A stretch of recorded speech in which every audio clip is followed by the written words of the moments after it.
The morning my son fired me, I was stocking the fastener aisle. Not sitting in an office waiting for the news. Not standing in front of a mirror rehearsing some dignified response.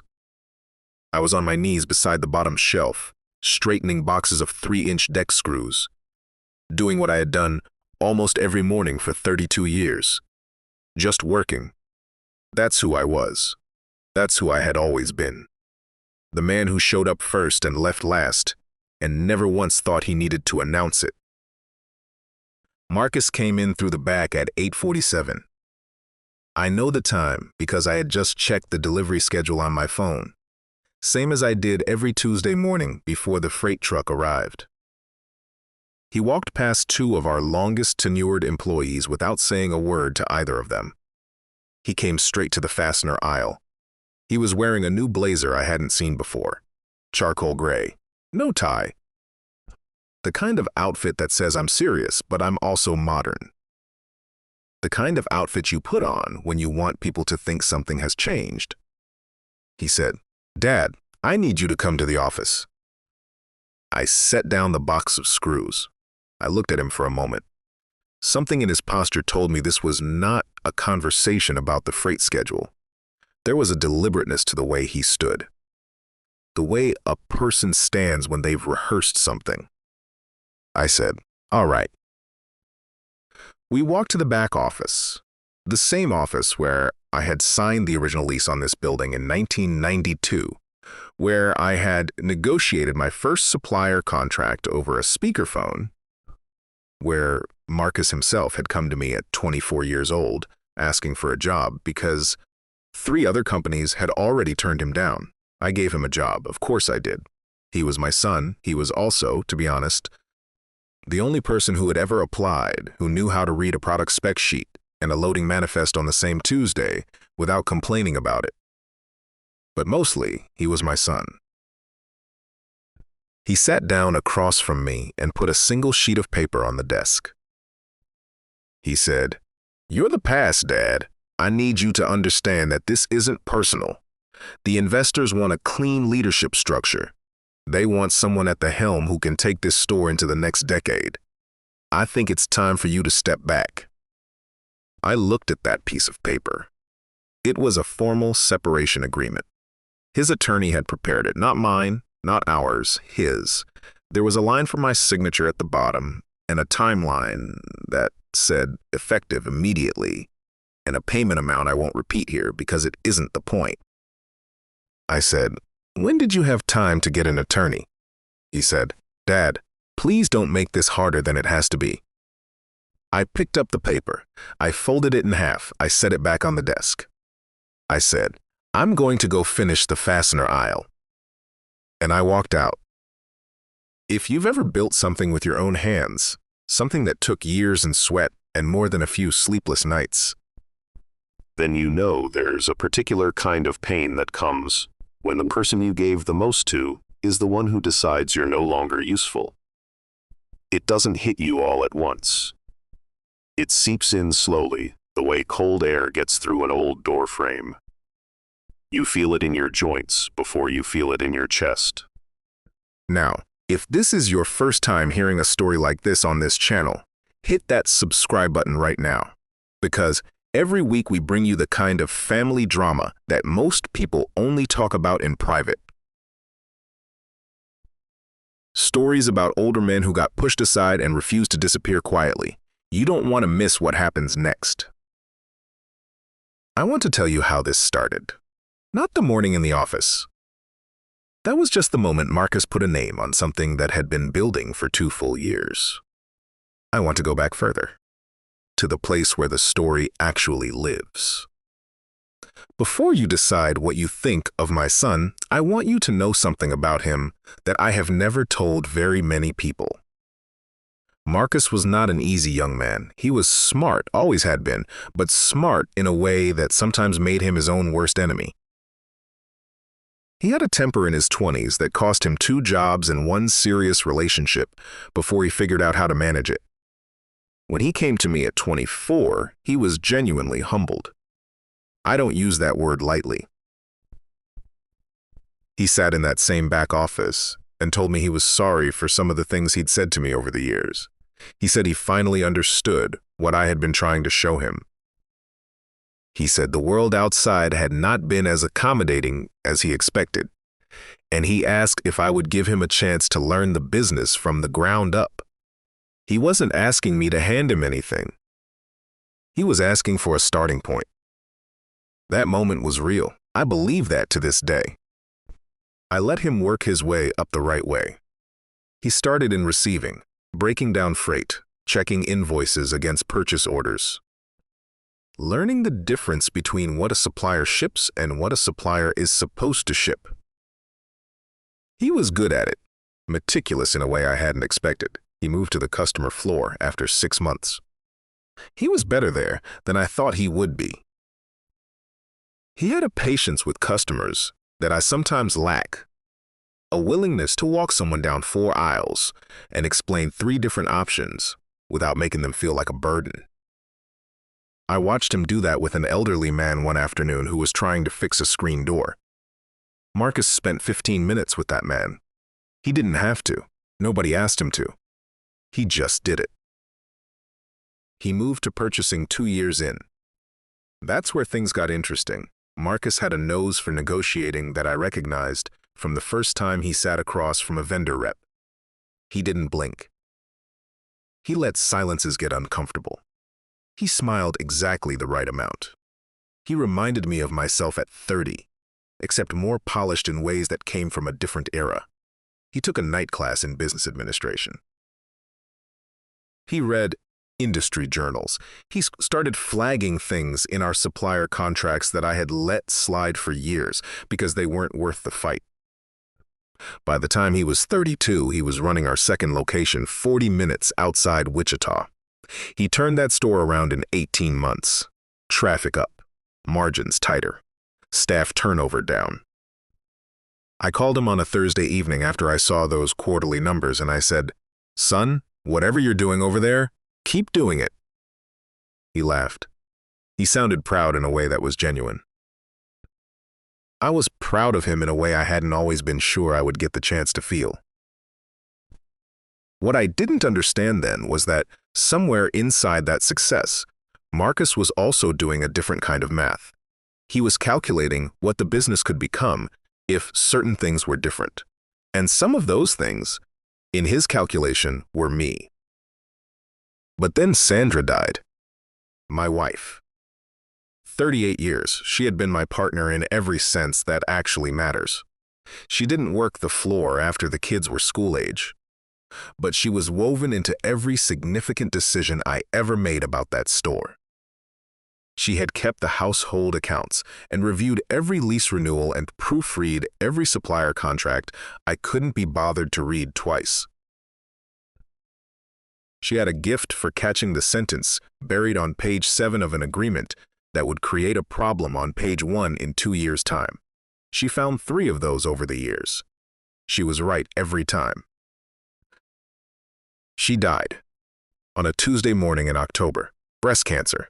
11 months from diagnosis to the end. Marcus was there for the last week. His sister Renee flew in from Denver. The house filled up the way houses do when the worst thing happens, and then it emptied out the way houses do after. For 3 months following the funeral, Marcus handled the store almost entirely while I drifted back in by degrees. He managed it well. He checked in on me. He brought food twice without making it feel like charity. He asked operational questions, supplier relationships, lease terms, warranty history, and he framed every question as wanting to understand so he could carry more. I answered everything. I opened every file. I walked him through every vendor contact by name. I introduced him to Phyllis Odom at Hendricks, to our rep at Meridian Tool, to the lease administrator at the property management company. I thought I was building a partnership. I thought I was preparing him to be my right hand for the next decade until one of us decided the time was right to change things properly. What I was actually doing, without knowing it, was handing him the keys without asking for anything in writing. The shift came gradually enough that I almost missed it. About 6 months after the funeral, Marcus scheduled a full staff meeting without telling me in advance. I found out when Brenda mentioned it while I was doing a routine walkthrough of the lumber section. Brenda had been with us for 11 years. She had a way of saying difficult things in the most matter-of-fact tone, as though the difficulty was simply a feature of the information rather than something to be softened. She said, "Marcus has a staff meeting at 4. Did you want to come?" And the question itself told me everything. She was asking because she didn't know if I already knew, and the fact that she didn't know was the answer.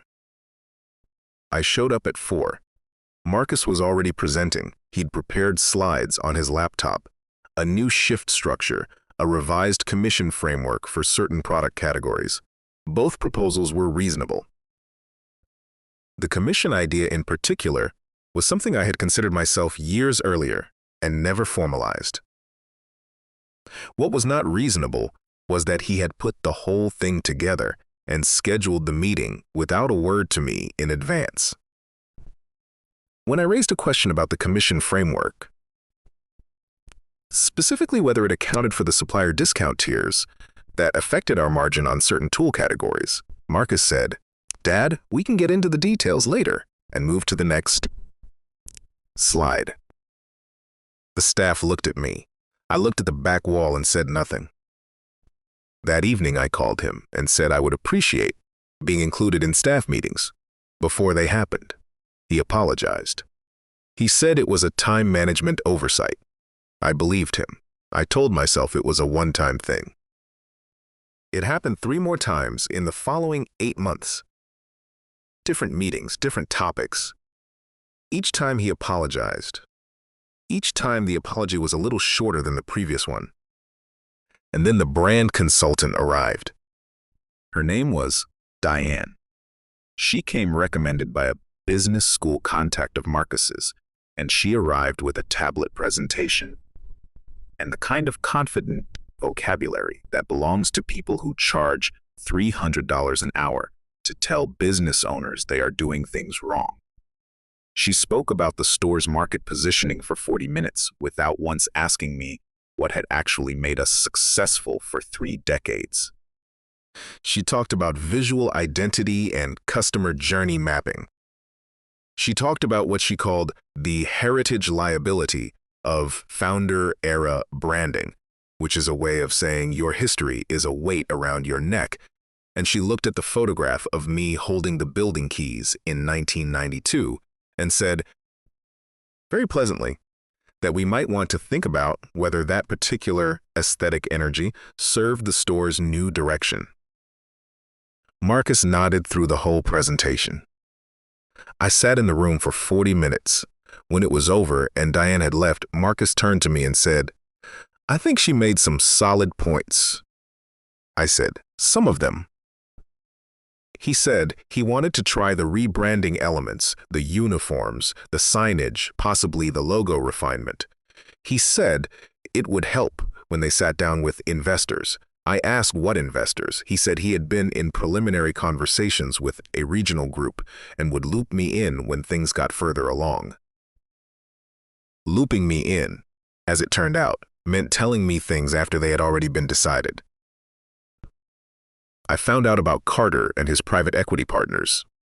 Not from Marcus, but from overhearing a phone call through the open back office door. Marcus was confirming a meeting time. I knocked on the door frame. He looked up. He did not look guilty. He looked like a man who had been interrupted while doing something he would rather have finished before explaining. I said, "I'd like to be at that meeting." He said, "Dad, it's preliminary. Let me handle the first conversation and brief you after." I said, "Marcus, I'm the founder and majority shareholder. I'd like to be present." He said, "I'll brief you after." I stood in the doorframe and looked at him for a moment. Then I went back to the floor. There's an education that comes with age that no one hands you in advance. You learn, sometimes slowly and sometimes in a single very clear moment, that the people who love you are still capable of deciding that love is more efficient when your input is removed from the process. They don't think of it as erasing you. They think of it as streamlining. They believe genuinely that they are protecting you from something, from the complexity of the change, from the exhaustion of the transition, from the investors who will look at you and see the past instead of the future. They believe they are doing you a kindness by making decisions without you. They are wrong, but they believe it. The investor meeting happened without me. Marcus gave me a summary afterward that covered the broad strokes and omitted every specific that might have prompted a question. He did not mention a 49% stake. He did not mention the term professionalized management layer, which I later found in the meeting notes I was not supposed to see.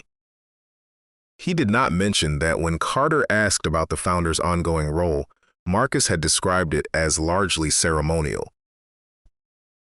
I found that out 6 weeks later when Carter stopped by unannounced for an informal walkthrough. He introduced himself to me at the service counter and asked what my role was. When I said I was the founder, there was a pause, brief but unmistakable, the kind that happens when incoming information doesn't match what a person was told to expect. Carter recovered quickly. He said, "Marcus speaks highly of you. He said you built something really solid here." I said, "That's kind of him." He asked if I was still involved in day-to-day operations or mostly advisory. I told him I was here every morning. He said, "Great, that's great." And he moved toward the back of the store where Marcus was waiting. 2 weeks later, Marcus handed me the termination agreement. A single sheet of paper. Separation from all operational roles effective immediately. Transfer of all supplier account authority to Marcus. A one-time payment. A signature line at the bottom. I took the document home. I read every word of it twice, and then I set it on the kitchen table, and I thought about Sandra. I thought about the way she would sometimes sit across from me at that same table after the kids were in bed, going through paperwork. And occasionally she would look up and say, "Doyle, this clause right here is going to be a problem in about 3 years." And she would always be right. I did not have her instinct for contracts. I had something else, the stubbornness to keep calling a supplier 6 times until they said yes, but not her gift for reading the sentence on page 7 that contains the real meaning. I did not sign the document. Instead, I went to the filing room. I spent 2 evenings in there. The overhead bulb had burned out, and no one had replaced it. I used a small flashlight I kept in my jacket pocket, which is the kind of habit you develop after 32 years of doing things yourself. I pulled every major vendor agreement from the physical files, and I read them. Not just the summaries, not just the front pages, all of them. What I found was not complicated. What I found was simply the result of the fact that in a fast-growing operation, administrative updates don't always keep pace with operational reality. The supplier agreement with Hendrix Industrial Supply, originally signed in 1994, renewed and amended multiple times since, most recently 14 months ago, named me as sole authorized signatory on the account, not primary among several, not first in a joint structure, sole, my name, my authorization. My signature required for any modification to credit terms, any expansion of purchasing volume, any formal amendment to the agreement. Marcus ran purchasing.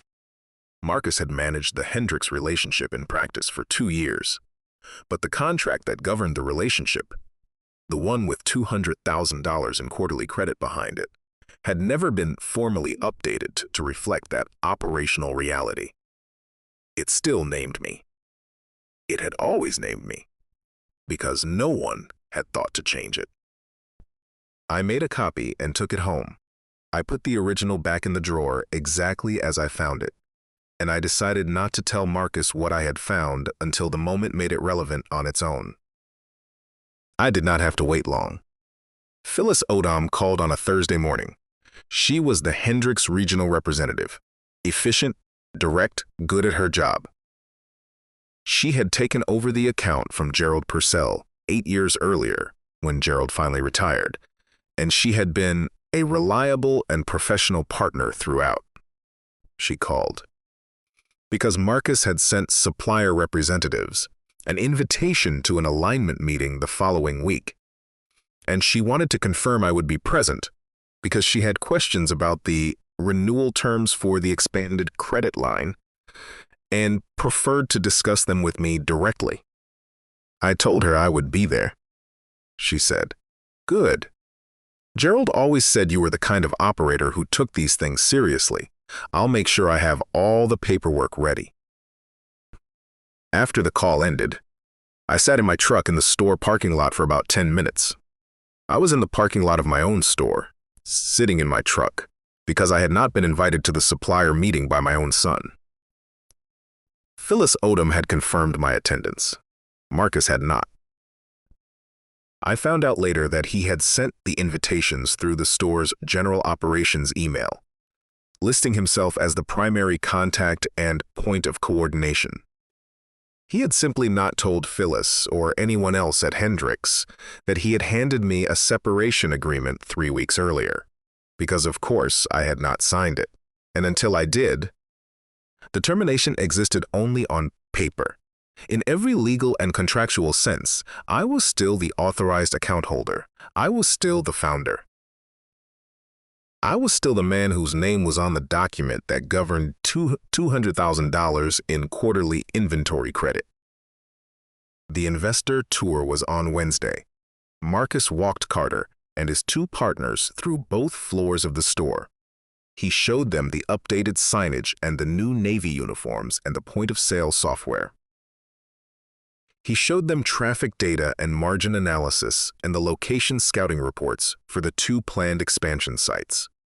He was polished and prepared. Whatever I felt about what he had done, I was watching someone who had genuinely become a capable operator. I had helped build that, and the pride sat alongside the hurt in a way I hadn't expected. I watched from the fastener aisle. I was wearing the old tan work shirt with Doyle embroidered in red, not the new navy polo. My shirt, my name, my store. Carter walked past me at one point. He glanced at my name tag. He kept walking. Marcus did not introduce us, though Carter and I had already spoken once. I stood in the aisle and watched them move toward the back office, and I thought about all the mornings I had stood in that same spot before anyone else arrived, opening boxes and setting the day in motion, and I felt very tired. That evening, I drove home the long way, past the old address where I had started, a leased garage where I ran a tool sharpening and small equipment repair service for 18 months before I saved enough for the real lease. The garage had become a smoothie shop. I noticed the sign and didn't stop. Thursday morning, supplier alignment meeting, 10 o'clock. The back office had been reconfigured. A presentation screen had been set up. Someone had replaced my old chair at the head of the table with a newer, more modern model, and the founder photo was gone from the wall. The hook was still there. The paint around it was slightly different, a lighter rectangle where the frame had protected it from years of afternoon sun coming through the single window. A clean pale square in the middle of a wall that had not been repainted in more than a decade. I looked at that empty rectangle for a moment. Then I sat down in the remaining chair at the table. Marcus looked up and the control in his expression was very precise. He said, "Dad, I wasn't expecting you here." I said, "Phyllis confirmed directly with me. I wanted to make sure I was present." Phyllis, across the table, smiled and said, "Good to see you, Doyle." Carter, beside Marcus, said nothing. He looked at his folder. Marcus proceeded with the presentation. He walked through the expansion plan in organized, confident detail. New locations, purchasing volume increases, management restructuring, the partnership framework. He fielded questions from Carter and the finance team with ease. He had clearly rehearsed. I said nothing during this portion. I listened, and I watched, and I thought about the man at 24, who had once asked me to teach him how to read a loading manifest. About 25 minutes in, Carter asked about the Hendricks relationship specifically, the inventory commitment timeline under the expanded credit arrangement. Marcus pulled up a slide. $240,000 in quarterly draws, up from the current $160,000. A significant jump. One that would require, under the terms of the original supplier agreement, a formal amendment executed by the account's authorized signatory. Phyllis opened her folder. She looked at the numbers. She said, "This all makes sense. Before, we can formalize the expanded terms, though. I'll need the authorization amendment signed by the current holder of record. Doyle, I'll need your signature on this before the new credit line can move forward." The room went quiet. Not dramatically, not with anyone gasping or leaning back in their chair. Just quiet, the way a room gets when something that was supposed to go smoothly has instead arrived at a question no one prepared an answer for. Marcus said, "Phyllis, we're restructuring account authorization as part of this transition. Going forward, I'll be the primary signatory." Phyllis said, without any particular edge in her voice. She was simply stating fact the way a professional states fact. That's fine for new agreements going forward, but to amend the existing contract and increase the credit line, I need the current authorized signatory. That's Doyle. Our legal team confirmed that requirement last week. It's not something I have flexibility on. She set the Hendricks agreement on the table. The same document I had found in the filing room, my name at the top. Sole authorized signatory, 4 words that carry more weight than they look like they should. Carter looked at Marcus. Marcus looked at me. I said, "Phyllis, what are the specific terms of the amendment?" She walked me through them. The expanded credit ceiling, the revised quarterly draw schedule, the updated payment terms. All of it was reasonable. All of it was exactly the kind of expansion a store of this size and reputations deserved after 3 decades of reliable partnership. She set a pen on the table. Carter said, "Mr. Harmon, if there's anything preventing us from executing the amendment today, I'd like to understand what we're working with." I said, "That depends on a conversation I need to have with my son first. Would you give us 5 minutes?" Carter said, "Of course." Marcus and I stepped into the hallway. He pulled the door closed. We stood near the old paint swatch rack, the same one that had been there since the mid-90s, when a paint manufacturer gave us the display as a goodwill gesture after our first significant paint order. Every chip was sun-faded now. I don't know why I noticed it in that moment. Maybe because it was one of the last things in the building that still looked exactly like what it had always been. Marcus spoke first. His voice was low. He said, "Dad, this is not how I wanted this to play out." I said, "I know." He said, "I wasn't trying to humiliate you." I said, "I know that too. But you did. You handed me a termination agreement I never agreed to. You scheduled this meeting and didn't invite me. You told Carter my role was ceremonial before you had even talked to me about stepping back, and you took my photo off the wall without saying a word." He looked at the floor. He was quiet long enough that I heard the ventilation system cycling on. He said, "The investors needed to see a clean structure." I said, "Marcus, a clean structure is something you build together. It is not something you hand a person on a piece of paper and hope they're too old and tired to push back on. I built that store. I negotiated that supplier contract. My name is on that account because I earned it being on that account. You cannot simply decide that history is inconvenient and hand me a sheet of paper that makes it go away." He said, "So what do you want?" I said, "I want a real transition agreement that I help write. Not a termination letter, a formal transition plan. I want the founder photo back on the wall before this meeting reconvenes." I want my name on the supplier amendment with a title that reflects what I built here, so that every vendor who has been part of this business for the last 30 years understands that this transition was handled with dignity. And I want your word. Not a legal commitment, just your word as my son, that going forward, when something involves this business, you talk to me before you decide. He was quiet for a long moment. Then he said, "That's fair, Dad." I said, "I know it is." We stood in that hallway for another moment. He rubbed the back of his neck. He looked like someone who had rehearsed a different version of this day and was trying to find his footing in the actual version. He said, "The photo is in the supply closet." I said, "Put it back up." He went to the supply closet at the end of the hall. I heard the quiet sound of a frame being lifted. I walked back into the office and took my seat. 2 minutes later, Marcus came back in. He didn't hang the photo then and there. The hook was the wrong height, but he set the frame face up on a shelf against the wall where everyone in the room could see it. 1992, keys in hand. A 28-year-old man who had no idea what the next 3 decades were going to ask of him. Carter looked at the photo. He looked at me. He said nothing. I signed the Hendricks Amendment. The credit line was preserved. The expanded terms locked in before the quarterly cutoff. $240,000 per quarter. Everything in order. Everything clean. Phyllis gathered her folder and stood. She looked at me and said, "Good to see you in good health, Doyle. Gerald always said you were the kind of operator Hendricks built its business on." I said, "Tell him hello from me."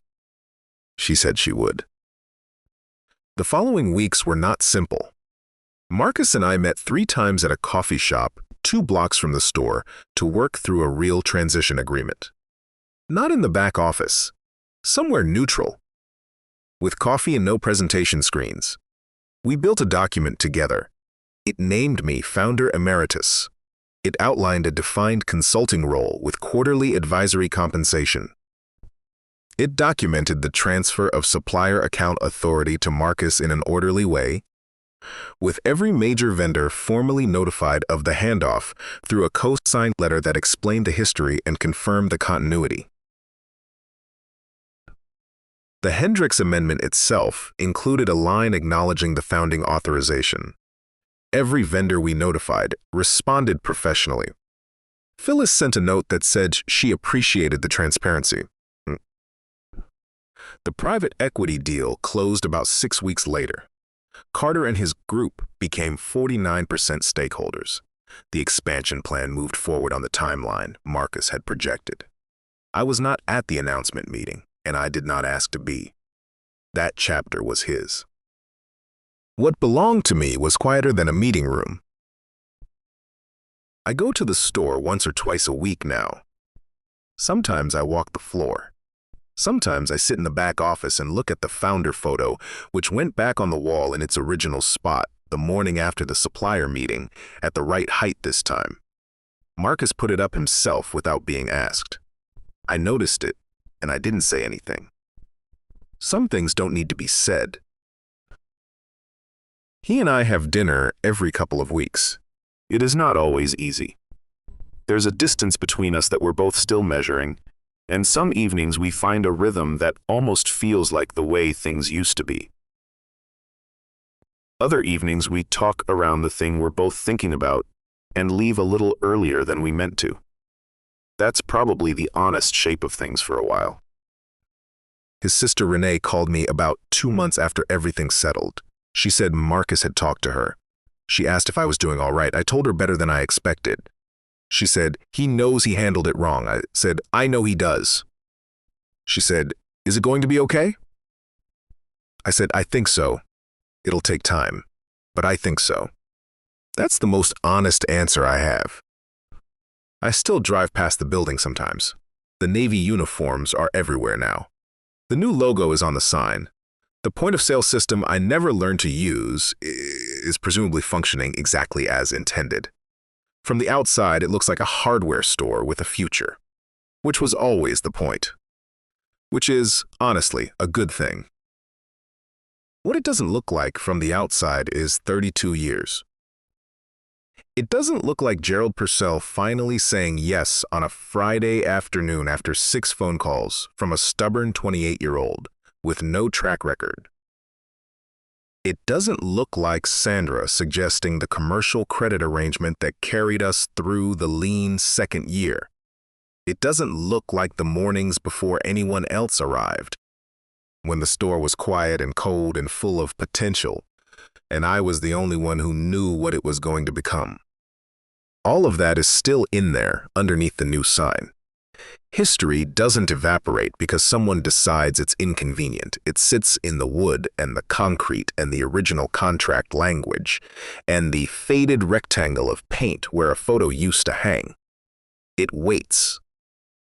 I am 60 years old. I built something real with real hands and real years. My son is trying to make it into something larger. He may succeed. I hope he does. Those two things, my hope for him and the hurt of what he did, can coexist. I've made room for both of them. What dignity looks like at 60 is not winning. It is not having the last word or engineering a confrontation or sitting back and watching a plan collapse. It is simply refusing to let someone else's urgency convince you that you are already gone when you are still standing in the room. The record doesn't lie. The documents don't lie. What you actually built and what you actually did does not disappear just because someone finds it inconvenient to remember. You don't need to fight for your place with a raised voice. Sometimes you just need to be the last person who knows where the original paperwork is filed. If this story found you at a moment when someone is trying to make you feel like you have become unnecessary, in a business, in a family, in a role you gave everything to, I want you to remember that. You don't have to fight to be seen. You just have to refuse to pretend you're not there. Leave a comment below and tell me, should Doyle have signed the termination agreement and walked away with the payment? Or was staying and letting the record speak the only dignified choice? And if you have been through something like this yourself, a business, a title, a name on a contract that someone forgot was still yours, share your story below. Subscribe if you want more stories about older men who got underestimated and quietly, without drama, chose not to stay that way.